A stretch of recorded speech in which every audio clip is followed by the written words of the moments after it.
اذان سے پہلے آپ سلام نہ پڑھو تو وہابی تو جاتے ہو نا، یہ نہیں؟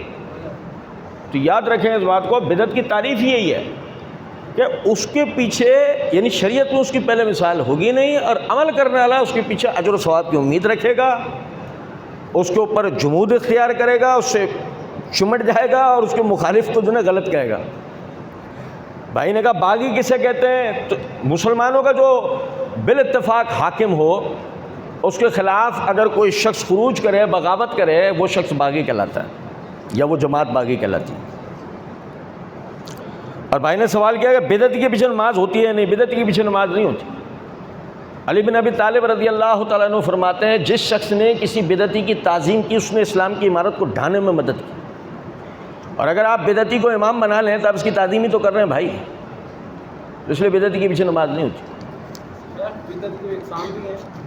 بدعت کی بالکل اقسام ہے، جبھی تو نبی صلی اللہ علیہ وسلم کی حدیث ہے کل محدثۃ بدعۃ، کل کا لفظ ہی کیوں آیا؟ کل محدثۃ بدعۃ و کل بدعۃ ضلالہ۔ بدعت کی اقسام ہے، اللہ کے رسول کہتے ہیں ہر بدعت، ہر کیوں لفظ آیا؟ ہر بدعت اور ہر گمراہ، یعنی کہ ہر نیا کام بدعت ہے، ہر نیا کام جو ہے وہ یعنی کہ بدعت ہے، اور ہر بدعت گمراہی ہے۔ اور عبداللہ بن عمر رضی اللہ تعالیٰ نے اس کی تشریح کرتے ہوئے کہتے ہیں وَإِن رَأَى النَّاسُ حَسَنًا، بھلے سے لوگ اسے بدعت حسنہ بول رہے ہوں، ٹھیک ہے؟ جی جی، عبداللہ بن عمر رضی اللہ تعالیٰ سے ثابت شدہ قول ہے وَإِن رَأَى النَّاسُ حَسَنًا، بھلے سے لوگ اسے بدعت حسنہ بول رہے ہوں۔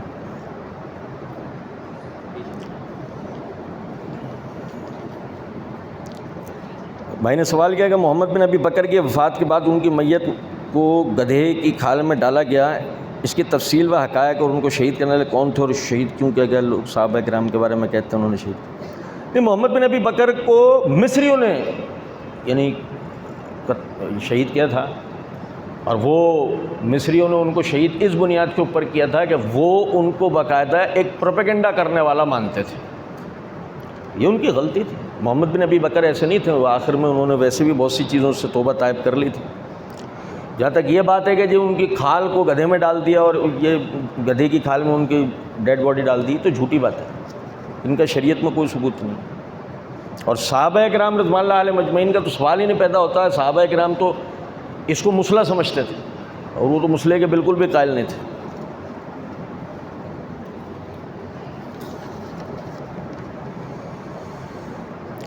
بھائی نے سوال کیا کیا آپ سمجھتے ہیں کہ ہم اہل سنہ علمی و عملی سطح پر صحابہ کرام کا مقدمہ جیت چکے ہیں؟ اچھا بھائی، میں آپ کو ایک بات بتاؤں، اصل میں پتہ نہیں، میں اگر بولوں گا تو آپ پھر یہ کہیں گے کہ یہ تو اپنے منہ میاں مٹھو بننے والی بات ہے۔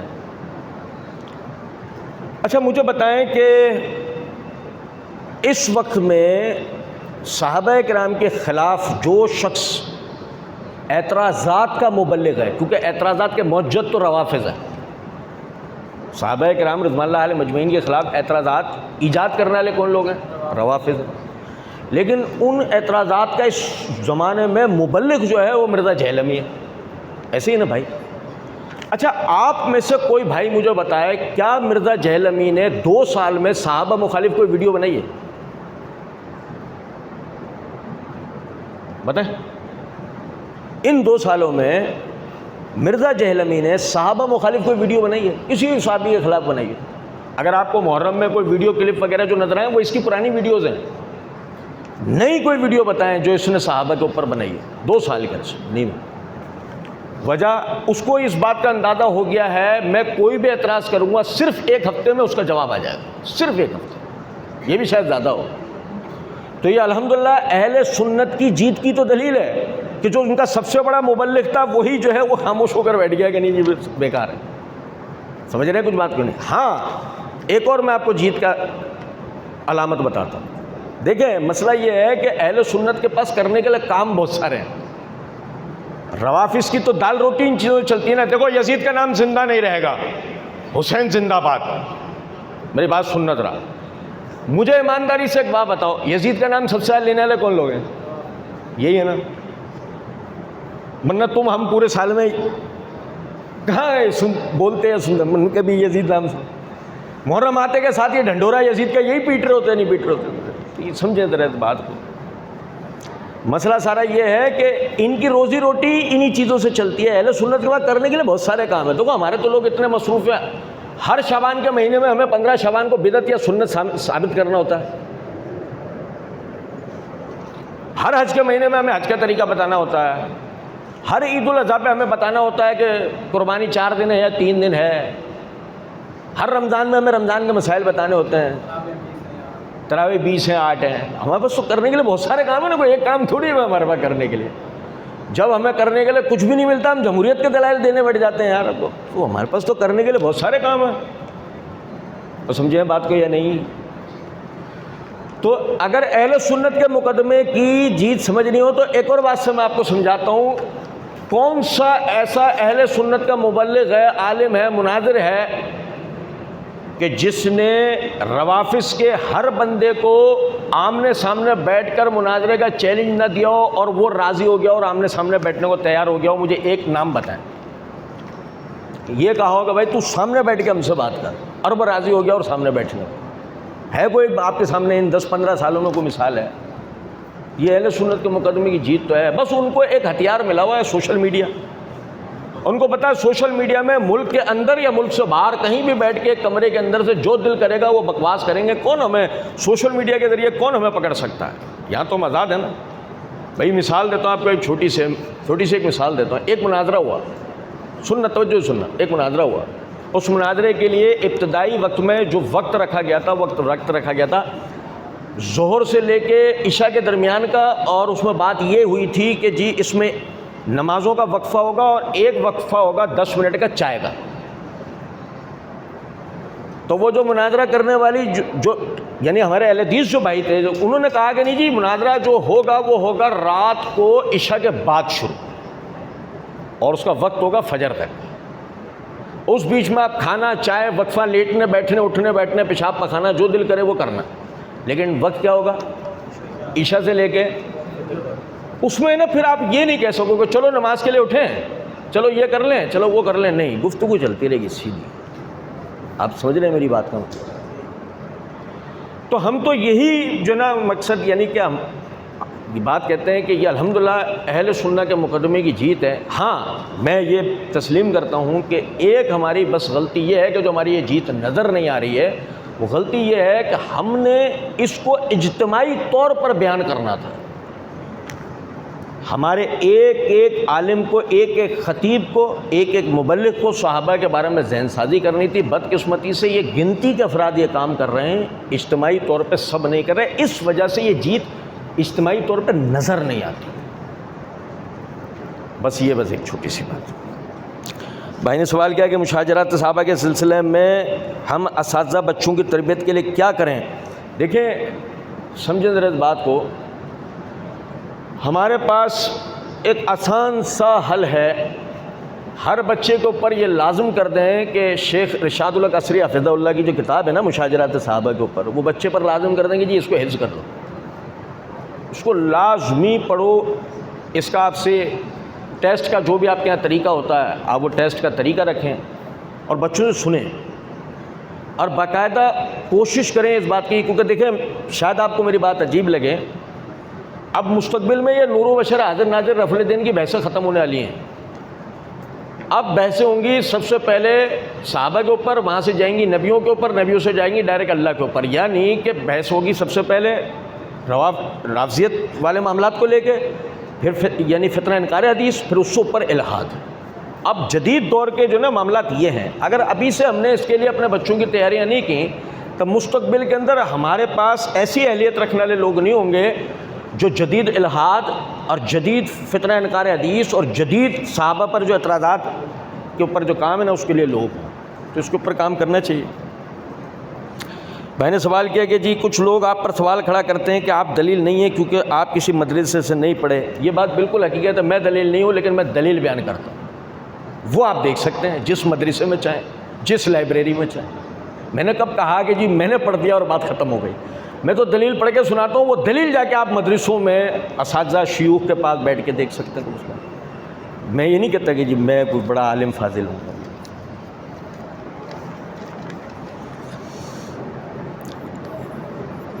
یہ بھائی شاید لیٹ آئے ہیں, یہ ریکارڈنگ دوبارہ سے سن لیجئے گا. بھائی نے سوال کیا عمار بن یاسر والی حدیث کی وضاحت کر دیں. میں نے یہ پوری وضاحت کی ہے. اچھا نیچے ہے. اچھا معاویہ نے ناحق مال کھایا یا کھانے کا حکم دیا, اس کی وضاحت کر دیں صحیح مسلم کی روایت کے مطابق. نہیں بھائی جان, یہ الفاظ ثابت نہیں ہیں. میں ذرا بتاؤں کیسے. اصل میں راوی جو ہے وہ عمرو بن عاص رضی اللہ تعالیٰ عنہ سے ملتا ہے اور مل کے ان سے کہتا ہے کہ جی تمہارے چچا کا بیٹا حرام مال کھاتا ہے, لوگوں کو حرام کھانے کی طرف ترغیب دلاتا ہے, ناحق قتل کرتا ہے اور لوگوں کو اس کی ترغیب دلاتا ہے. یہ راوی کس سے کہہ رہا ہے؟ عمرو بن عاص رضی اللہ عنہ سے.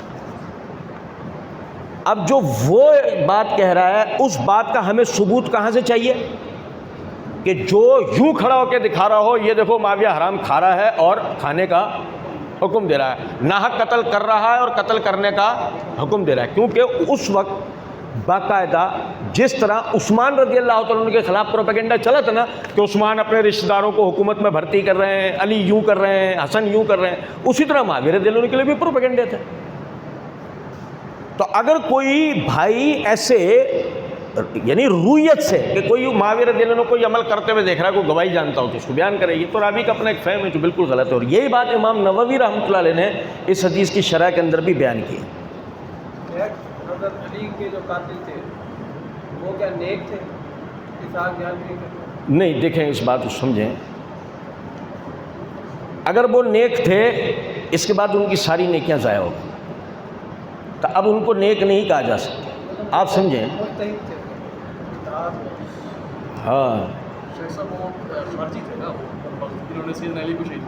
بالکل ایسی بالکل ایسی بھائی نبی اکرم صلی اللہ علیہ وسلم کی ان لوگوں کے لیے حدیث ہے کہ تم ایسے گروہ کو پاؤ گے جس کی نمازوں کے آپ آگے اپنی نمازوں کا حقیر سمجھو گے, ان کے روزوں کے آگے اپنے روزوں کو حقیر سمجھو گے, مگر ساتھ ہی اللہ کے رسول نے کیا فرمایا, یہ دین سے ایسے نکل جائیں گے جیسے تیر شکار سے نکل جائیں.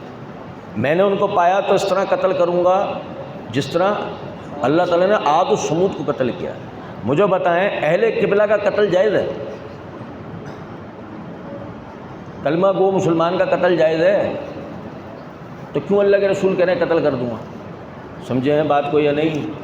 اس لیے یاد رکھیں اس بات کو, خوارج کو مسلمانوں میں گننے میں ہی اختلاف ہے کہ آیا خوارج کو مسلمانوں میں گنا بھی جائے گا یا نہیں گنا جائے گا. اور پھر آپ دیکھیں نا, کام دیکھ لیں کہ جی کتنا بڑا پروپیگنڈا ہے کہ ابن ملجم کو کوئی آدمی کہے وہ نیک تھا اور مجتہد تھا. یہ کتنا خطرناک پروپیگنڈا ہے. اس نے امیر المومنین علی بن ابی طالب رضی اللہ عنہ کو شہید کیا.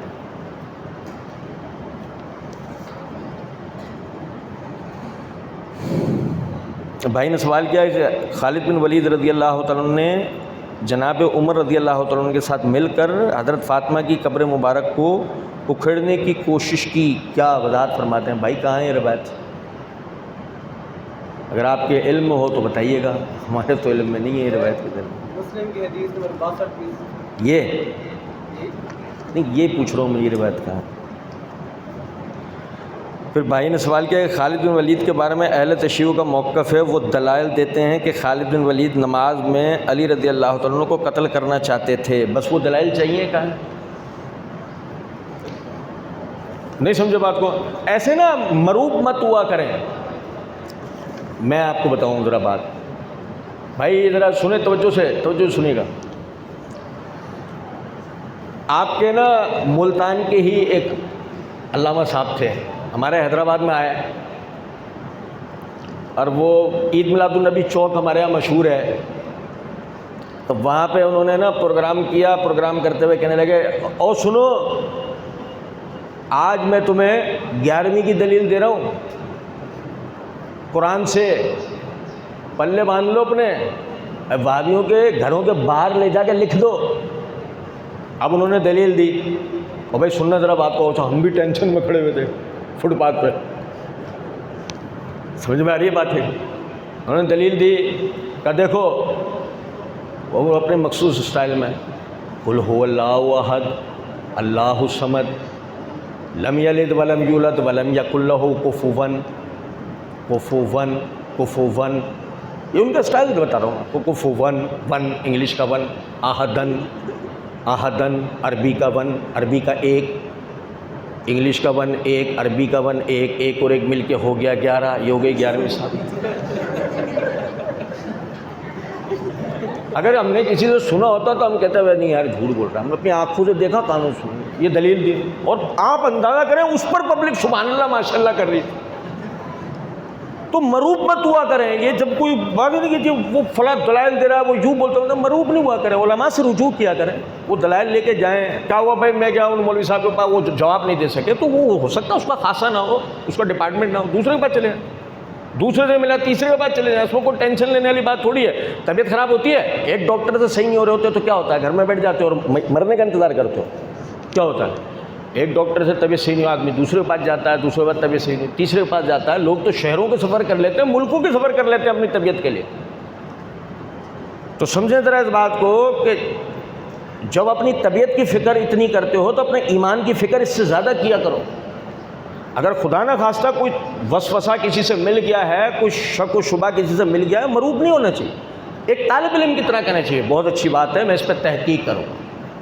آپ اپنے علماء سے ملیں، اس کے دلائل سیکھیں، پڑھیں، سمجھیں، اس کو آگے بیان کریں، مسئلہ ہی نہیں. اور ہم تو عموماً ایک بات میں کہا کرتا ہوں، سوال کیا کریں، جواب نہیں دیا کریں. آپ کو پتہ ہے شمشاد سلفی صاحب کا نام تو جانتے ہیں نا، بتائیں. شمشاد سلفی صاحب نے ایک بات کہا کرتے تھے، کہتے تھے میری اب تک کی زندگی میں تو میں نے کبھی ایسا نہیں دیکھا کہ اہل حدیثوں نے سوال کیا اور ہمیشہ اہل حدیث جواب دیتے. اور میں اپنی بتا رہا ہوں آپ کو بات، مجھے اہل حدیث ہوئے 23 سال ہو گئے. میں نے 23 سال کے عرصے میں کبھی اہل حدیثوں کو سوال کرتے نہیں دیکھا، ہمیشہ جواب دیتے ہوئے. جس دن اہل حدیث سوال کرنا شروع ہو جائیں گے اس دن سے فتنے خود بخود ختم ہونا شروع ہو جائیں گے. ہاں اگر آپ کو سوالات نہیں آتے آپ علماء سے ملیں، سوالات پہلے سیکھیں. سمجھیں بات کو؟ جیسے میں آپ کو اس کی مثال دیتا ہوں، اس کی بڑی آسان مثال ہے، سمجھیں.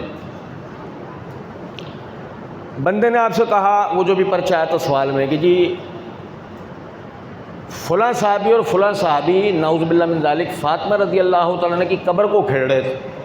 اب یہ بولنے والے نے بول دیا، کہا کہ دلائل بھی ہیں. آپ نا اصول فقہ کی کتابیں دیکھیں گے نا تو اس کے اندر آپ کو ملے گا اذا جاء الاحتمال و بطل الاستدلال. جب دلائل کے درمیان میں احتمال واقع ہو جائے نا تو ان سے استدلال باطل ہو جاتا ہے.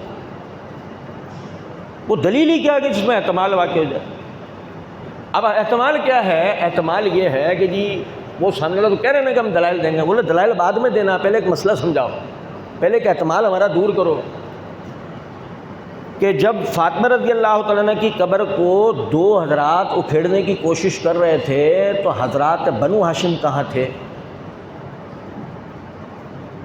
علی کہاں تھے؟ حسن کہاں تھے؟ حسین کہاں تھے؟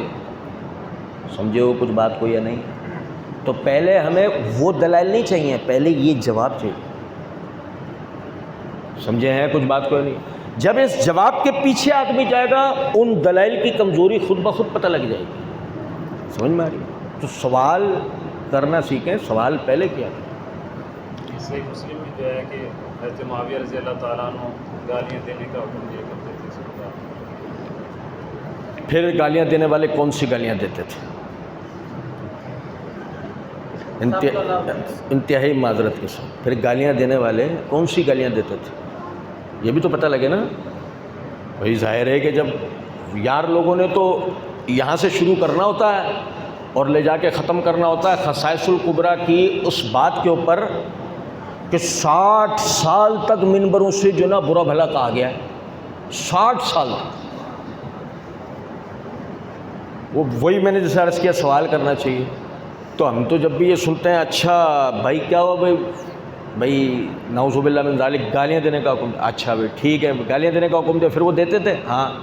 کیا نہیں وہ تو گالیاں تو کیا دیتے تھے؟ گالیاں کیا تھیں؟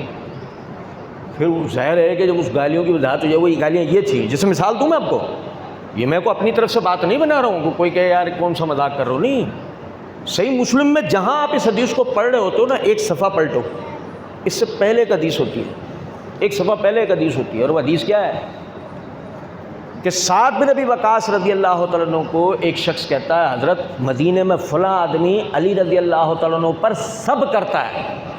اب سب کا معنی آپ نے کیا کیا ہے؟ گالی، کہ جی فلاں آدمی علی رضی اللہ تعالیٰ عنہ پہ سب کرتا ہے۔ سعد بن ابی وقاص سے فوراً کہا کیا سب کرتا ہے؟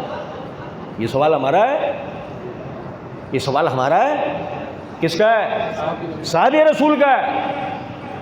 اس نے پوچھا کہ کیا سب کرتا ہے؟ اس نے کہا وہ کہتا ہے ابو تراب۔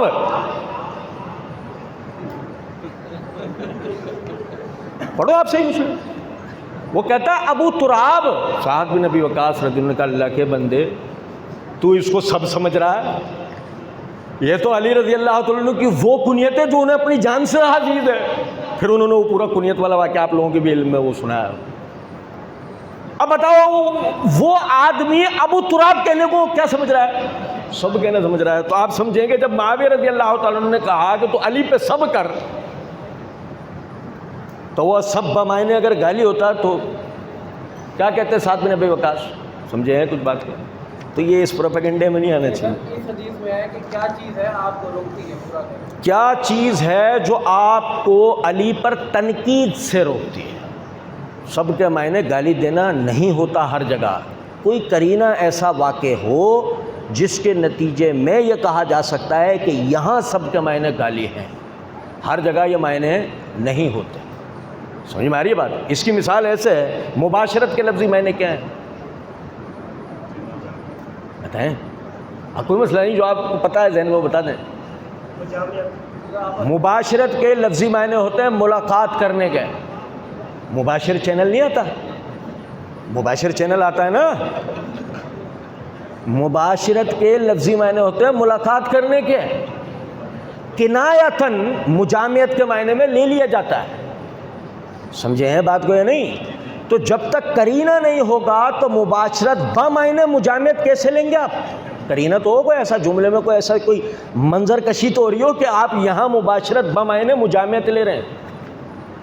اسی طرح آپ ہر جگہ سب کے معنی اگر گالی کریں گے تو صحیح مسلم کے اندر ہی روایت موجود ہے کہ تبوک سے واپس لوٹتے وقت نبی اکرم صلی اللہ علیہ وسلم نے بعض حضرات کو ایک کنویں سے پانی پینے سے منع کیا، بعد میں آپ کو پتہ لگا کچھ لوگوں نے پی لیا۔ فاستب النبی صلی اللہ علیہ وسلم، الفاظ ہیں اللہ کے رسول نے ان پہ سب کیا۔ اب میں نے کیا کرو گے؟ میں نے کیا کرو گے؟ اب نبی صلی اللہ علیہ وسلم کی طرف انتساب ہے نا جملے کا، تو قرینہ کیا معنی کرنے کی طرف توجہ دلاتا ہے کہ سب کے معنی گالی کرو گے یا تنقید کرو گے؟ لیکن رسول پہ تنقید کی، انہوں نے غلط کہا کہ تمہیں ایسا نہیں کرنا چاہیے تھا۔ اسی طرح جو یعنی کہ معاویہ رضی اللہ تعالیٰ عنہ علی رضی اللہ عنہ کے درمیان جو سیاسی اختلاف تھا، اس کی بنیاد پر معاویہ رضی اللہ تعالیٰ عنہ نے سعد بن ابی وقاص کو کہا کیا چیز تمہیں روکتی ہے ان پہ تنقید کرنے سے؟ جی وہ فلاں چیز فلاں جو ہم کہہ رہے ہیں نا غلط ہے، تم کیوں نہیں کہتے ہو؟ یہ ہے بات۔ بھائی نے سوال میں لکھا کہ حسن رضی اللہ تعالیٰ عنہ کو زہر کس نے دیا؟ زہر دینے والا واقعہ ثابت نہیں ہے، ٹھیک ہے نا؟ اچھا پھر وہ ظاہر ہے خود ہی پھر آگے بھی بن گیا، اور اس کا تعلق کس قبیلے سے تھا؟ ابھی جب زہر دینے والا واقعہ ہی ثابت نہیں تو اس کا تعلق کس قبیلے سے ہوگا؟ ایک بات پہلے تو یہ واقعہ ثابت ہونا چاہیے۔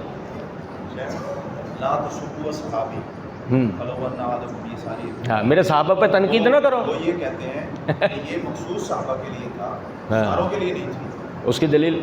اس کی دلیل میں آپ نے جس کو مخاطب کیا ہاں وہ ان کو منع کیا جا رہا ہے کہ آپ نے میرے ان صحابہ کو سابقہ کو ہاں ان کو نہیں کرنا، بولا منع نہیں کرنا، ہاں بعد والوں کو آپ کہہ سکتے ہو۔ نبی اکرم صلی اللہ علیہ وسلم کی حدیث ہے صحیح بخاری کے اندر، جہاں پر امام بخاری رحمۃ اللہ علیہ نے فضائل اصحاب النبی کا یعنی کتاب فضائل اصحاب النبی ہے، پھر پہلا باب قائم کیا باب فضل ابی بکر صدیق، اس کے تحت امام بخاری روایت لے کر آئے ہیں۔ پہلی یا دوسری روایت میں الفاظ ہیں کہ نبی اکرم صلی اللہ علیہ وسلم نے فرمایا میرے لیے ابو بکر کو برا نہ کہو، میرے لیے ابو بکر کو برا نہ کہو۔ تو اس سے پتہ لگا ابو بکر کے علاوہ تمام صحابہ کو کہا جا سکتا ہے نا پھر تو۔ یا یہ کہا جائے گا کہ اللہ کے رسول مزید ادب سمجھا رہے ہیں کہ ابو بکر کو غلط، کیونکہ اگر یہ قاعدہ بنا لیا جائے کہ لا تسبوا اصحابی کا مطلب یہ ہے کہ خالد بن ولید کو چھوڑ کر باقی اصحاب کے لیے اللہ کے رسول یہ بات کر رہے ہیں، تو ایسا نہیں ہے، اس میں وہ بھی شامل ہیں۔ قاعدہ بتا گیا اصحابی کا لفظ کی استعمال کیا ہے، تو ہم تو یہ کہتے ہیں کہ چلو بھائی آپ کی بات ہم تسلیم کر لیتے ہیں، لیکن الفاظ ہیں لا تسبوا اصحابی، میرے صحابہ کو برا نہیں کہو، تو یہ اللہ کے رسول کہہ رہے ہیں صحابہ کو برا نہ کہو۔ اب بتاؤ خالد بن ولید صحابی ہیں نہیں، بات یہاں ختم ہو جاتی، سمجھ رہے ہیں بات کو ہے نہیں؟ ایک بھائی نے سوال کیا کہ صحابہ کرام کے باہمی اختلافات لوگوں میں بیان کر سکتے ہیں، اس کے پیچھے اگر کوئی وجہ ہو تو بیان کر سکتے ہیں، ایسی وجہ جو تعمیری ہو، ایسی وجہ ہو جس میں کسی کو کوئی نصیحت دلانی ہو، کوئی عبرت دلانی ہو، تو اس کو بیان کیا جا سکتا ہے اور ان کے ادب کو ملحوظ رکھتے ہیں۔ ورنہ ہمیں آج تک یہ سمجھ میں نہیں آیا کہ یار، مثال دے آپ کو ایک چھوٹی سی، یہ پوچھا جائے کسی بھی آدمی سے کہ اللہ نے تجھے اتنا باصلاحیت بنایا ہے کہ تو تاریخ سے صحابہ کے اختلاف بتا رہا ہے، تو اللہ تجھے توفیق دے تو اپنی صلاحیتوں کا جائز استعمال کر صحابہ کے کارنامے بتا دے، بتائیے۔ آپ کو پتہ ہے اسلام میں، ابھی آپ میری بات سمجھ جاؤ گے، آپ بتائیں اسلام میں کس موقع پہ 70 افراد شہید ہوئے؟ اسلام میں کس موقع پہ 70 افراد ایک ساتھ شہید ہوئے؟ بتائیں بتائیں کہاں؟ ہاں بتائیں آپ دوسرے بھائی۔ اب آپ یہ سوال ایک مجموعے سے کر کے دیکھیں، آپ لوگ تو ایک دم ابھی ٹینشن میں آئے ہیں، مجھ سے اتنی ٹینشن لینے کی ضرورت نہیں ہے، میں بھی آپ کی طرح عام سا آدمی ہوں اور کوئی انوکھی بات نہیں کروں گا، بہت سے بھائیوں ذہن میں چل رہا کوئی نئی بات نہ کر دیں، لیکن اگر آپ مجموعے سے سوال کریں گے نا، وہ پہلا نام لیں گے کربلا کا۔ کیا نام لیں گے؟ بھائی نے بھی بیر معونہ کا نام لیا، جبکہ پہلے نام لیا جائے گا احد کا۔ اسلام میں سب سے پہلے 70 افراد کہاں شہید ہوئے ہیں؟ احد میں، پھر بیر معونہ میں، پھر کربلا میں۔ اور سمجھیں بات کو یا نہیں سمجھیں؟ لیکن سب سے پہلے بیان کرنے والا کیا بیان کرتا ہے؟ کربلا۔ وجہ سب سے زیادہ ذکر کربلا کا آتا ہے کیونکہ اس میں آپ کو خلافت سے متنفر کرنا ہوتا ہے، لیکن احد کے 70 شہداء کو جب آپ کے سامنے ذکر کیا جائے تو وہ جہاد بلند ہو رہا ہوتا ہے۔ آپ کی نظروں میں کسی بھی طرح جہاد بلند نہ ہو جائے، بیر معونہ کے 70 قاری شہید ہوئے، وہ واقعہ آپ کو اس لیے نہیں بتایا جاتا کہیں آپ کی نظروں میں اسلام کی تبلیغ کے لیے مرنے مارنے پر تیار ہو جانا، کہیں آپ اس کے لیے راضی نہ ہو جائیں۔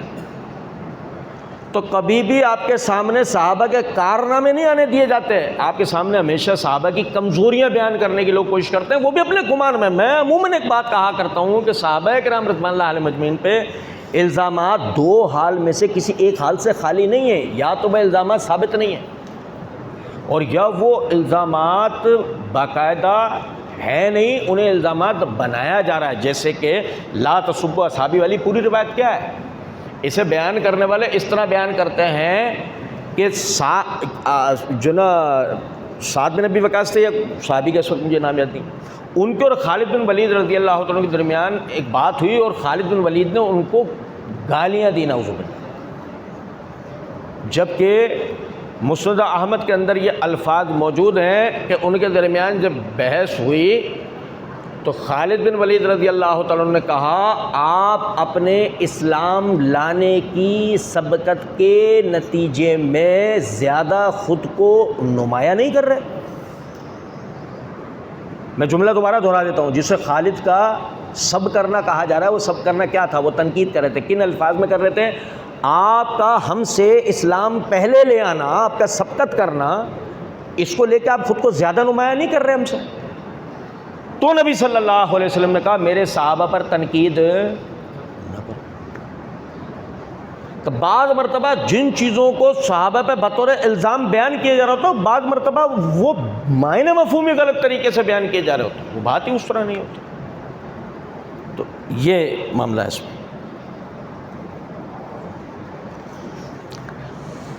بھائی نے سوال کیا بخاری حدیث 4108 واضح کر دیں جس میں ہے کہ حضرت معاویہ خود کو حضرت عمر سے خلافت میں زیادہ حقدار سمجھتے تھے.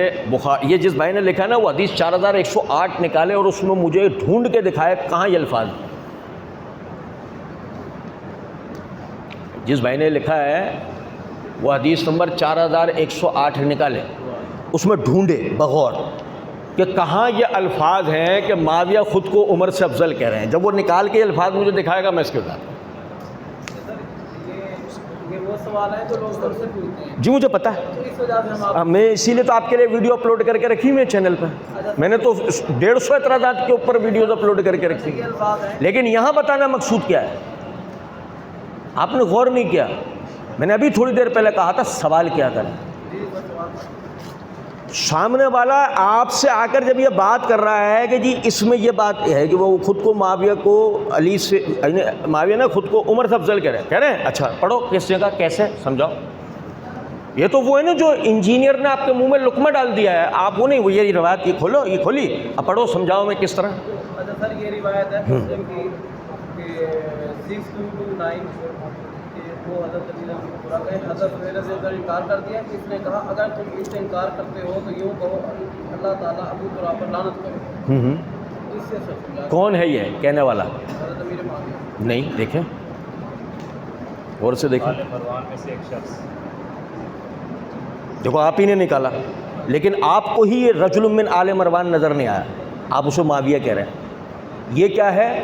یہ وہ پٹی ہے جو ایک دم آنکھوں پہ وہ ڈال دیتا ہے. میں جو کہا نا کیا کرنا ہے ہمیں, کرنا کیا, مروب نہیں ہونا.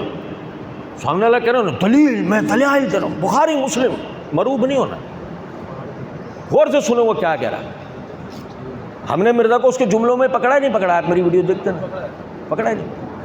حتیٰ کہ بعض بھائی کہتے ہیں کہ پیٹرن ہی آپ نے ہمیں دیا ہے, اس کو اس کے ہی جملوں میں پکڑنا.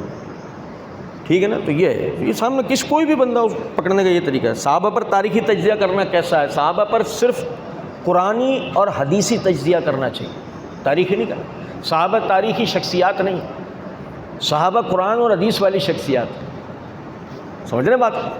تاریخ تو ان پر بعض الزامات لگاتی ہے, تو اس لیے تاریخ سے ان کا محاکمہ نہیں کرنا چاہیے, ان کا تجزیہ نہیں کرنا چاہیے, ان کا تجزیہ قرآن اور حدیث سے کرنا چاہیے. اچھا شیخ, جس حضرت نے کالم لکھا ہے اس کے بارے میں کیا فرمانا چاہتے ہیں؟ آپ فیس بک پہ مجھے فالو کرتے ہیں؟ جی. فیس بک پہ مجھے فالو کرتے ہیں؟ یوٹیوب آپ نے نہیں, فیس بک پہ فالو کریں میری آئی ڈی کو. میں آج سے ان کی قسط وار جواب اپلوڈ کر رہا ہوں. آج سے نا ان کے قسط وار تحریری میں لکھ رہا ہوں, آج سے قسط وار جواب اپلوڈ کر رہا ہوں, تو وہ آپ کو جوابات مل جائیں گے. اصل میں مسئلہ یہ ہے کہ انہوں نے نا مودودی صاحب جیسوں کو پڑھا ہے, ان کی فکر سے وہ متاثر ہیں. اب ظاہر ہے وہ ان کی فکر سے جب متاثر ہیں تو نتیجتاً برآمد کیا ہونا ان سے, وہی فکر ہونی ہے, وہی انہوں نے وہاں پر لکھ دی ہے. بس یہ ہے مسئلہ. اور ایسے تو بہت سارے لوگ ہیں, کچھ خود کو ظاہر کرتے ہیں, کچھ ظاہر کرتے نہیں ہیں. کیونکہ میں عموماً ایک بات کہا کرتا ہوں, یہ کیسے ممکن ہے کہ آپ کے نیم رافضیوں والے ہی نظریات ہو جائیں اور آپ تقیہ نہ کریں, کیونکہ رافضیت اور تقیہ ایک دوسرے کے ساتھ لازم اور ملزوم ہے. یہ طے شدہ بات ہے. کتنے ہی ایسے لوگ ہیں جو اپنے عقائد کا اظہار نہیں کرتے, وہ حالانکہ ان کے یہ ہوتے ہیں. رافضی کہہ سکتے ہیں؟ نہیں کہہ سکتے. کیا اس کی وجہ ہے, اس لیے نہیں کہہ سکتے کہ رافضیت کے نا صرف صحابہ کے حوالے سے معاملات نہیں ہیں. رافضیت تو ایک پورا عقائد و نظریات کے حامل لوگوں کا نام ہے, ہم ان کو رافضی نہیں کہہ سکتے. بس ہم یہ کہیں گے کہ اس جگہ پر وہ تھوڑا سا پیر ان کا پھسل گیا. یہ محتاط بات ہے, کیونکہ اس کے لیے آپ ان کا آگے کا راستہ بھی کھول کے رکھو گے کہ بھائی دیکھو ہم نے تو آپ کے لیے کوئی لفظ نہیں کہا ہے, ابھی بھی رجوع کر لو, ابھی بھی اپنے کالم کا جواب لکھ دیں گے. صحیح نا. میں نے سوال کیا کہ حضرت امیر معاویہ کیا, بھائی لیٹ آیا ہے جو اس نے سوال لکھا ہے, لیٹ آیا شاید, کہ حضرت امیر معاویہ کی خلافت کا دورانیہ بتاتے ہیں 20 سال یا 40 سال. کیونکہ میں نے شروع کے اندر عرض کیا تھا امیر معاویہ نہیں کہنا چاہیے. اگر آپ کو امیر معاویہ کہنا ہے تو آپ امیر ابو بکر کہیں, امیر عمر کہیں, امیر عثمان کہیں, امیر علی بولے, پھر امیر معاویہ بولے. مسئلہ. لیکن آپ علی کو حضرت علی بولیں اور معاویہ کو امیر معاویہ کہیں, یہ ناسبیت کا پیمانہ ہے، تھوڑا سا اس سے بچنا چاہیے، ان کا پروپیگنڈا ہے، ٹھیک ہے نا. تو ان کی خلافت کی صحیح مدت مجھے یاد نہیں ہے، 20 سال 40 سال، وہ آپ علماء سے یہاں پوچھ سکتے ہیں. جی بھائی نے سوال کیا حنظلہ رضی اللہ تعالیٰ عنہ کو غسل فرشتوں نے دیا تھا؟ جی ہاں، حدیث میں یہی الفاظ ہیں. ان کا لقب ہے غسیل الملائکہ، کہ جس کو فرشتوں نے غسل دیا. بھائی نے سوال کیا کہ آپ صلی اللہ علیہ وسلم کی تو مصنوعی بھی پیدائش ہوتی ہے کیا؟ پیدائش تو حقیقی ہی ہوتی ہے بھائی. آپ صلی اللہ علیہ وسلم کی حقیقی پیدائش کیا ہے بھائی جان؟ اس میں اختلاف ہے. سلمان منصور پوری انہوں نے رحمۃ اللہ عالمین میں تحقیق سے بات ثابت کی ہے کہ جی آپ کی تاریخ پیدائش 9 ربیع الاول تھی. تحقیقی قول تو یہی ہے 9 ربیع الاول کا. بعض تابعین کے اقوال ملتے ہیں کہ انہوں نے 12 ربیع الاول کہا ہے، تو اس میں کوئی ایسی بات نہیں ہے، 12 بھی تسلیم کر لیا جائے تو کیا حرج ہے. وفات تو 12 ہی ہے، اس میں تو اختلاف ہی نہیں ہے. بھائی نے سوال کیا بعض علماء کہتے ہیں قلتین 2 مٹکوں والی حدیث ضعیف ہے. اس کے مطلب بہت ساری سندیں ترک ہیں، وہ ضعیف نہیں ہے، تو ایک دوسرے کی تائید کرتی ہیں. اور ویسے بھی ضعف کی وجہ پوچھیں. یہ ایک میں آپ کو ایک نقطہ بتا رہا ہوں، اس کو سمجھیے گا بات. یہ کوئی مسلمہ نقطہ نہیں ہے، لیکن پھر بھی سمجھیں، کام آئے گا انشاءاللہ. یاد رکھیں کہ حدیث کی تضعیف کی بحث شروع جب ہوتی ہے جب وہ صحیح احادیث کے خلاف آئے، جب اس کی تضعیف کی اصلاً بحث شروع ہوتی ہے. جب قرآن کی صحیح حدیث کے خلاف حدیث نہیں ہے اور وہ دوسری صحیح حدیث کے مطابق ہے، تو اس کی تضعیف کی آپ کو ضرورت کیا ہے؟ مثال ہے ایک بات، سبحان ربی العظیم نماز میں 3 مرتبہ پڑھنے کا جو مسئلہ کسی صحیح حدیث سے ثابت نہیں ہے. پتہ آپ کو یہ جو آپ رکوع سجدے میں تسبیح 3 مرتبہ پڑھتے ہیں سبحان ربی الاعلیٰ یا سبحان ربی العظیم، یہ کسی صحیح حدیث سے ثابت نہیں. اور بلکہ یہ جو آپ رکوع اور سجدے میں تحدید کریں، تحدید کی کوئی روایت ہی نہیں ہے، کوئی صحیح روایت نہیں کہ آپ فلاں یا فلاں ہنسا بیان کریں گے جی اتنے پڑھ لو یا اتنے پڑھ لو، کوئی صحیح روایت نہیں. لیکن جب علماء بیان کر رہے ہوتے ہیں یعنی اس حدیث کو، عبداللہ ابن مسعود رضی اللہ عنہ والی کو، جس سے وہ 3 کا تحدید بیان کر رہے ہوتے ہیں، ہمارے بعض حضرات بیان کر رہے ہوتے ہیں، تو وہ کیوں بیان کر رہے ہوتے ہیں؟ کہ وہ کسی صحیح حدیث کے خلاف انہیں نہیں نظر آ رہی ہوتی. یہ ایک اپنا ذہن بنا ہے. یہ ہمارے ہاں یہ بڑا مسئلہ ہے کہ ظاہر سند میں کوئی ضعیف راوی نظر آیا فوراً اس پہ قلم پھیر دیا. یہ طریقہ نہیں کرنا چاہیے، یہ طریقہ غلط ہے. ہاں جب وہ قرآن کی آیت یا صحیح احادیث کے خلاف آپ جان لیں کہ وہ ہے تو اس وقت ہو. اور جب اگر 2 صحیح حدیث ہو تو ان میں جمع و تطبیق ہوتی ہے. یہ محدثین کا قاعدہ ہے، اس میں جمع و تطبیق ہوتی ہے. امام ابن خزیمہ رحمۃ اللہ علیہ کہا کرتے تھے دنیا میں کوئی 2 صحیح حدیثیں ایسی نہیں ہیں کہ جن میں باہم تعارض ہو، تناقض ہو. اگر تجھے نظر آیا میرے پاس لیا، میں حل کر کے دے دوں. وہ کہتے تھے کہ تجھے نظر آ جائے تو میرے پاس لیا، میں حل کر کے دے دوں. کوئی 2 صحیح حدیث ایسی نہیں جس میں تعارض ہو، کوئی قرآن کی آیت ہے صحیح حدیث ایسی نہیں جس میں تعارض ہو، 2 قرآن کی آیت ایسی نہیں ہے جس میں تعارض ہو. وہ نور الانوار والا قاعدہ غلط ہے. جو ہمارے نور الانوار والا قاعدہ پڑھ کے سنایا جا سکتا ہے کہ جو نا وہ 2 آیتیں بھی باہم متعارض ہو سکتی ہیں، 2 حدیثیں بھی باہم متعارض ہو سکتی ہیں. نہ قرآن کی آیتیں 2 باہم متعارض ہو سکتی ہیں، نہ 2 صحیح حدیثیں متعارض ہو سکتی ہیں، نہ یہ ایک دوسرے کے خلاف کبھی ان میں تعارض واقع ہو سکتی ہے. ہماری عقل و فہم کا قصور ہو سکتا ہے.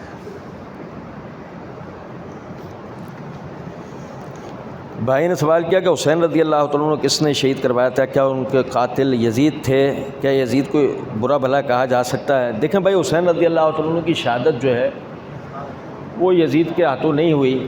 یزید تو وہاں موجود بھی نہیں تھا، اس بات کو سمجھیں. اور مزے کی بات یہ ہے کہ میں عموماً بھائیوں سے ایک سوال کیا کرتا ہوں، میں نے کہا نا کہ سوال کرنا چاہیے. ایک ذرا سمجھے اس بات کو نا. حسین رضی اللہ تعالیٰ عنہ کہاں جا رہے تھے؟ کوفہ. کوفہ جا رہے تھے نا. نقطہ سمجھے میں بتانا چاہ رہا ہوں. کربلا کوفہ میں، کربلا کوفے کے رستے میں، کربلا ہے دمشق کے رستے میں. کہاں ہے؟ دمشق کے رستے میں. حسین رضی اللہ تعالیٰ عنہ بم اہل خانہ کہاں شہید ہوئے؟ کربلا میں. کربلا کہاں ہے؟ دمشق کے رستے میں. کوفے جانے والے حسین دمشق کی طرف کیوں پلٹے؟ کربلا کی طرف نہیں، کس طرف؟ دمشق کی سمت. اس رخ پہ پلٹے کیوں؟ تاریخ میں ہمیں پتہ لگتا ہے کہ جب بلوائیوں نے آپ کو گھیرا تو آپ نے بلوائیوں کے سامنے 3 شرائط رکھی. اس میں ایک شرط کیا تھی؟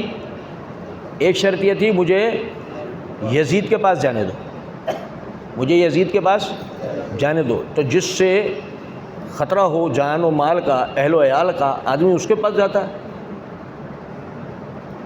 ہے. دیکھو نا، کوفے نہیں جا رہے نا، یوں تو نہیں کہہ رہے نا مجھے کوفہ جانے دو، یوں تو نہیں کہہ رہے نا. کیا کہہ رہے ہیں؟ مجھے کہاں جانے دو؟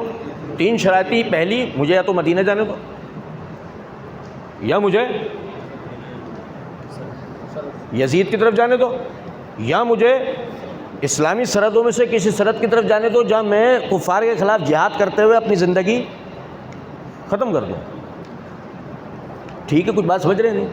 یہ کیوں نہیں کہہ رہے مجھے کوفہ جانے دو؟ کیونکہ خطرہ کہاں سے ہے؟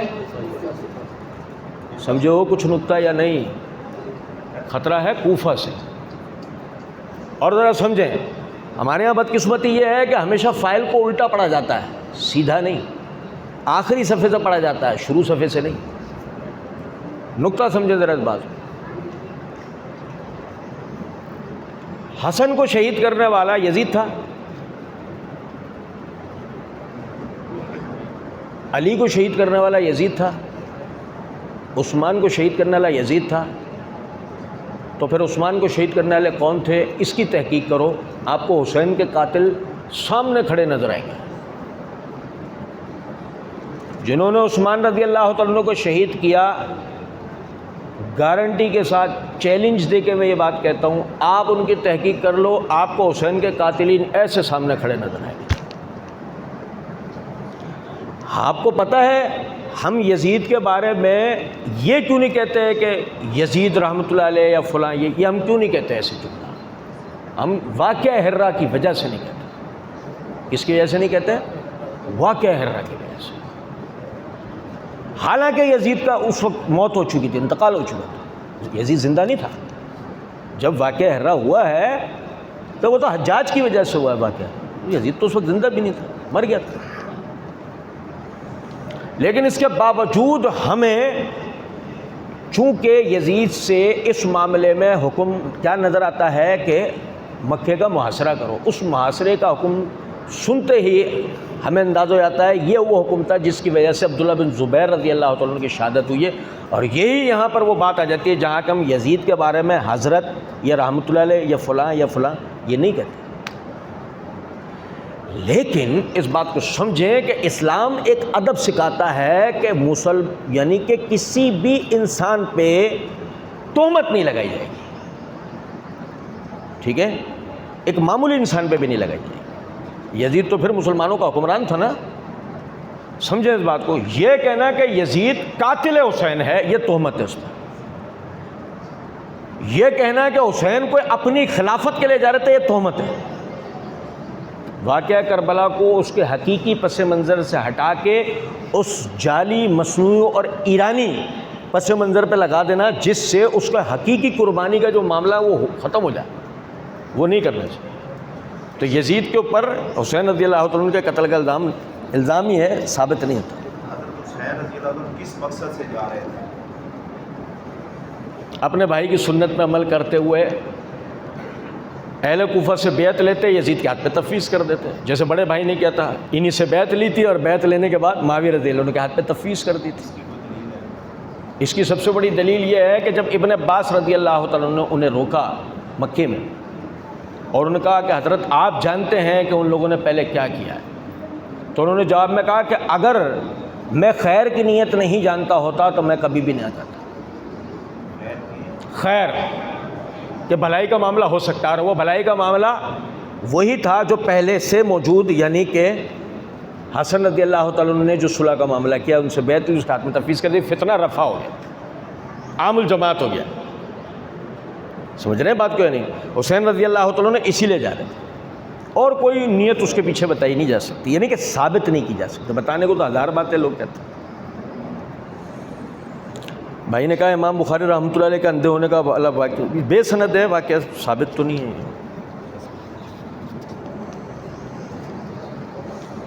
بعض لوگ کہتے ہیں سیدنا حسین رضی اللہ تعالیٰ عنہ کو قتل کرنے والی یزید کی فوج تھی. فوج جب ہوتی ہے آدمی کی جب وہ امیر بن گیا ہو. امیر بن گیا تھا کیا؟ امیر تو بنا ہی نہیں تھا.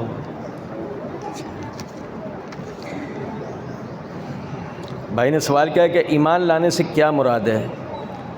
جس طرح اللہ پر، رسولوں پر، کتابوں پر، جی ایمان لانے سے کیا مراد ہے؟ جس طرح اللہ پر، رسولوں پر، کتابوں پر، یوم آخرت اور تقدیر پر ایمان لانے کا کہا گیا ہے، کیا صحابہ پر ایمان لانا بھی ضروری ہے؟ صحابہ پر ایمان لانے سے مراد ہے ان آیتوں اور حدیثوں پر ایمان لے کر آنا ہے کہ جس میں صحابہ کرام رضوان اللہ علیہم اجمعین کا کردار بتایا گیا. صحابہ پہ ایمان تھوڑی لانا ہے. ایمان تو نبی اکرم صلی اللہ علیہ وسلم پر لانا ہے. جو قرآن اور احادیث میں صحابہ کرام رضوان اللہ علیہم اجمعین کے اوصاف آئے ہیں ان آیات و احادیث کو تسلیم کرنا، ان پر ایمان لانا. جب آپ ان پر ایمان لے آئیں گے تو صحابہ کرام رضوان اللہ علیہم اجمعین کے لیے ان اوصاف کے قائل ہو جائیں گے جن کو قرآن اور حدیث نے بیان کیا. آپ کو یاد ہوگا جب ابھی ہمارے سوال جواب شروع نہیں ہوئے تھے، میں نے سورہ حجرات کی آیت پڑھ کے آپ کو بتائی تھی کہ اللہ رب العزت نے فرمایا وَقَرَّهَ إِلَيْكُمُ الْكُفْرَ وَالْفُسُوقَ وَالْعِصْيَانَ، کہ ہم نے تمہارے لیے برا جانا ہے، برا کر دیا ہے، کفر کو، فسق کو، یعنی کہ کفر کو، کبیرہ گناہوں کو اور سرکشی کو، نافرمانی کو. اب اگر ایک آدمی صحابہ کرام میں سے کسی کے لیے، جیسا بھی نہیں آیا تھا سوال کہ معاویہ حرام کھانے کا حکم دیتے ہیں، تو وہ معاویہ میں فسق کو ثابت کر رہا ہے نا، تو یہ کیا کرنا چاہ رہا ہے؟ وہ سورہ حجرات کی آیت کے خلاف جا رہا ہے نا. یہ ہوتا ہے معاملہ. تو جو ایمان لانے کا مطلب ہے وہ ان آیات و احادیث پر ایمان لے کر آنا ہے جس میں صحابہ کرام رضوان اللہ علیہم اجمعین کے اوصاف بیان ہوئے ہیں، اور صحابہ کرام رضوان اللہ علیہم اجمعین کے لیے جن باتوں کی طرف اللہ رب العزت کی طرف سے ممانعت ہے. جیسے مثال کے طور پہ آپ سمجھو کہ اللہ رب العزت نے فرمایا وَإِذَا قِيلَ لَهُمْ آمِنُوا كَمَا آمَنَ النَّاسُ قَالُوا أَنُؤْمِنُ كَمَا آمَنَ السُّفَهَاءُ أَلَا إِنَّهُمْ هُمُ السُّفَهَاءُ وَلَكِنْ لَا يَعْلَمُونَ. خبر یعنی کہ فرمایا جب ان سے کہا جاتا ہے صحابہ کرام کی طرح ایمان لے کے آؤ تو کہتے ہیں کہ ہم ان بے وقوفوں کی طرح ایمان لائیں. اب دیکھو قرآن نے بتایا نا کہ جی ان سے کہا گیا صحابہ جیسا ایمان لاؤ، تو صحابہ جیسا ایمان لاؤ. جب بھی بات ہو سکتی ہے نا کہ صحابہ کا ایمان معتبر ہو، صحابہ میں کسی قسم کا کوئی فسق و فجور نہ ہو. مگر انہوں نے کہا کہ ہم ان بے وقوفوں کی طرح ایمان لے کے آئے، نعوذ باللہ من ذالک. اللہ نے کیا کہا؟ الا خبردار انہم هم السفہاء، یہ خود بے وقوف. تب اس آیت سے ہمیں پتہ لگا صحابہ کو برا کہنے والا وہی بات آئی نا کہ تہمت لگائی، تہمت پلٹ کے آئے گی. یہی قاعدہ ہے نا، تہمت کسی ایک پر پلٹتی ہے. اللہ نے بتایا الا انہم هم السفہاء، یہ صحابہ پہ تہمت لگانے والے خود ایسے. اب اگر صحابہ میں سے کسی کے فسق کی بحث ہوگی تو سمجھو یہ آدمی فاسق. صحابہ میں سے کسی کے ارتداد کی بحث ہوگی سمجھ لو یہ آدمی مرتد. صحابہ میں سے کسی کا کفر کی بحث ہوگی سمجھ لو یہ آدمی کافر ہے، کیونکہ وہ ان آیتوں و احادیث کا انکار کر رہا ہے نا جن میں صحابہ کے اوصاف بیان ہوتے. ایمان لانے کا مطلب یہ ہوتا ہے. صحابہ رضی اللہ عنہم پر کس طرح ایمان. اچھا یہ ہوگی. یہ سوال کرنے والا بھائی لیٹ آیا، یہ ریکارڈنگ سن لے. بھائی نے سوال کیا کہ بے حق یا عمار تقتلوا الفئۃ الباغیہ سے مراد کون سا گروہ ہے؟ میں شروع میں بڑا تفصیل بتا چکا. بھائی نے سوال کیا حاتب بن ابی بلتہا نے آپ کے ساتھ کون سا دھوکہ کیا تھا؟ کوئی دھوکہ نہیں کیا تھا بھائی. نہیں، انہوں نے تو یہ کہا تھا کہ ان کے حلیف تھے مکہ میں جن کو ان کے اوپر احسانات تھے، انہوں نے تو احسان کا بدلہ اتارنے کے لیے اپنے حلیف کو یہ لکھا تھا کہ تم اس جنگ میں مشرکین کے ساتھ مت آنا. بس اس خط کا مضمون یہ تھا. عمر رضی اللہ تعالیٰ عنہ کو یہ لگا کہ وہ شاید اس کو خبر دے رہا ہے. سمجھے بات؟ خط کا جو مضمون تھا وہ تو صرف اتنا تھا کہ جو وہ یہ اپنے یعنی احسان کا بدلہ اتارتے ہوئے انہوں نے یہ لکھا تھا آپ اس جنگ میں مشرکین کے ساتھ مت آنا. بس اتنی بات. انہوں نے تو کوئی دھوکہ نہیں. بھائی نے سوال کیا کہ رافضیت، ناسبیت وغیرہ جیسی اصطلاحات جسے کیسے وضع کی گئیں، کسی پر رافضیت یا ناسبیت کا لیبل لگانا تہمت کے زمرے میں آئے گا؟ جی ہاں بالکل آئے گا، تہمت کے زمرے میں آئے گا. اگر ایک آدمی رافضی نہیں آپ اسے رافضی کریں تو یہ تہمت ہے نا. ایک آدمی ناسبی نہیں آپ اسے ناسبی کریں تہمت ہے نا. جہاں تک یہ کہ محدثین نے، تابعین نے، تبع تابعین نے یہ اصطلاحات استعمال کی ہیں، وہی اس کے موجد ہیں. سمجھ رہے ہیں بات کو یا نہیں؟ اس پر محدثین نے اپنی کتب میں دلائل بیان کر رکھے ہیں. کتاب السنہ جیسی جو کتابیں ہیں آپ اس کا مطالعہ کریں، اس میں اس کے آپ کو بحث مل جائے گی. لیکن یہ بھی ایک بات یاد رکھنی چاہیے کہ رافضی کو تو رافضی کہا جائے گا نا. ایک آدمی اپنے لفظ کے دلائل دیتا ہے. مثال دوں, سنو ذرا بات. جیسے کہ آپ نے بہت سارے لوگوں کے منہ سے سنا ہوگا کہ وہ امام شافعی رحمۃ اللہ علیہ کی طرف منسوب ایک جھوٹا دیوان ہے, دیوان شافعی کے نام سے, اس میں ایک جھوٹا شعر ہے جو ان کی طرف منسوب کیا جاتا ہے. اس شعر کا معنی یہ ہے کہ اگر اہل بیت کی محبت رفض ہے تو تم گواہ رہو کہ بے شک میں رافضی ہوں, نعوذ باللہ من ذالک. اب آپ سمجھیں ذرا اس بات کو کہ اس کو سنانے والا اصل میں کیا کہنا چاہ رہا ہوتا ہے کہ میں بھی رافضی ہوں, جبھی تو وہ اتنی تم تراک کے ساتھ اس شعر کو سنا رہا ہے نا بھائی. ورنہ آپ سوچیں اس بات کو, کیا یہ ایک مومن کا وصف ہو سکتا ہے کہ ایک چیز بطور الزام استعمال ہوتی ہو, وہ اپنے لیے اس وصف کا قائل ہو یا اپنے لیے اس وصف کی دعوت دیتا ہو, لوگوں کو بولتا ہو. میں آپ کو بتاؤں نا, صحابہ مومنین تھے نا. نفاق کوئی اچھا لقب ہے, نفاق کوئی اچھی بات ہے. وہ آپ مشہور روایت آپ تمام بھائیوں کو پتہ ہے نا کہ جو حذیفہ بن یمان رضی اللہ تعالیٰ عنہ نے ابو بکر صدیق رضی اللہ تعالیٰ عنہ سے کہہ دیا تھا کہ مجھے لگتا ہے کہ میں, نعوذ باللہ, تو ابو بکر رضی اللہ تعالیٰ نے جواب میں کیا کہا کہ کوئی بات نہیں, چل نہیں, پہلے تو سبحان اللہ کہا نا انہوں نے کہ یہ کیا بول رہے ہو, یہ کیا بات کر رہے ہو. کیونکہ مومن کبھی بھی اپنے لیے ایسے اوصاف کبھی برداشت نہیں کرے گا, کبھی نہیں کہے گا.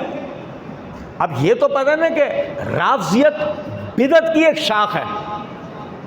بھائی رافضی ہونا بدعتی ہونا ہے نا, تو کون ایسا آدمی ہے جو خود کو کہے کہ جی مجھے بدعتی مان لو, کوئی مسئلہ نہیں, مجھے بدعتی ماننا ہے, ایسا کون آدمی ہے؟ یہ ہے. بھائی نے سوال کیا ہے کہ جب قسطنطنیہ کی جنگ فتح ہوئی تو کیا یزید فوج کا سپہ سالار تھا؟ اللہ کے رسول صلی اللہ علیہ وسلم نے فرمایا جو قسطنطنیہ کی جنگ فتح کرے گا وہ جنتی ہے. حدیث میں یہ الفاظ نہیں ہیں جو قسطنطنیہ کی جنگ فتح کرے گا, حدیث میں تو یہ الفاظ ہیں کہ جو سب سے پہلا لشکر قسطنطنیہ پہ حملہ آور ہوگا وہ مغفور ہے. ٹھیک ہے, یزید اس کا سپہ سالار تھا, اس کی تصریح محدثین نے اپنی کتب میں کر رکھی ہے, تاریخ میں کر رکھی ہے. لیکن کیا فائدہ, سمجھے ذرا اس بات کو. میں عموماً ایک بات کہا کرتا ہوں کہ ہمیں کیا ضرورت ہے کہ ہم یزید کے جنت جہنم کی بحث کریں. ایک بات ایسی کیوں کریں ہم یہ بحث؟ یہ تو جب ہوتی ہے بحث جب سامنے والا یہ کہے وہ جہنمی ہے, تو پھر دیکھ لو وہی گھوم پھر کے بات آتی ہے کہ جواب نہیں دینا ہے, سوال کرنا ہے. جہنمی ہے, زبردست دلیل پڑھ کے سناؤ. کیسے ہے جہنم؟ بھائی کسی کی بھی جہنم یا جنت کا فیصلہ جن دلائل کی بنیاد پر ہوتا ہے وہ دلائل تو پڑھ کے بتانے پڑیں گے نا یار. آپ ایک آدمی کو کہہ رہے ہو یہ جہنمی ہے, آپ اس کے جہنمی کا آپ نے یہاں دنیا میں ہوتے ہوئے فیصلہ کر لیا کہ وہ جہنمی ہے, بہت اچھی بات ہے, آپ اس کے دلائل پڑھ کے سنا. ہمیں تھوڑی کہ کسی کے جنتی ہونے کی بحث پر. یہ ہے کیا کہہ رہے ہیں؟ دیکھیں فالو کرنے کا مطلب کیا ہوتا ہے. انگریزی میں لفظ فالو کے معنی اردو میں کیا ہوتے ہیں؟ پیروی کرنا. آپ سوچیں تو صحیح, آپ کہنا کیا چاہ رہے ہیں. آپ کہہ رہے ہیں کہ یعنی ایسے آدمی کی جو دین کے الف بے سے واقف نہیں, اس کی پیروی کرنا کیسا ہے؟ نہیں, لفظ تو فالو استعمال کیا تھا. بیانات سننے کا الگ چیز ہوتا ہے, ہم بھی سنتے ہیں نا بیانات. کس لیے سنتے ہیں؟ رد کرنے کے لیے, ایسے ہی نا. تو جملہ جو ہے نا وہ جو کہنا چاہیے, جملہ جو کہنا چاہیے وہ کیا کہنا چاہیے کہ جی اس کو سننا کیسے. تو یاد رکھیں اس بات کو, کسی بھی بدعتی کو سننے سے آپ کو وقت کے ضیاع کا تو سب سے پہلے نقصان ہوگا کہ آپ کا وقت ضائع ہو گیا, برباد ہو گیا.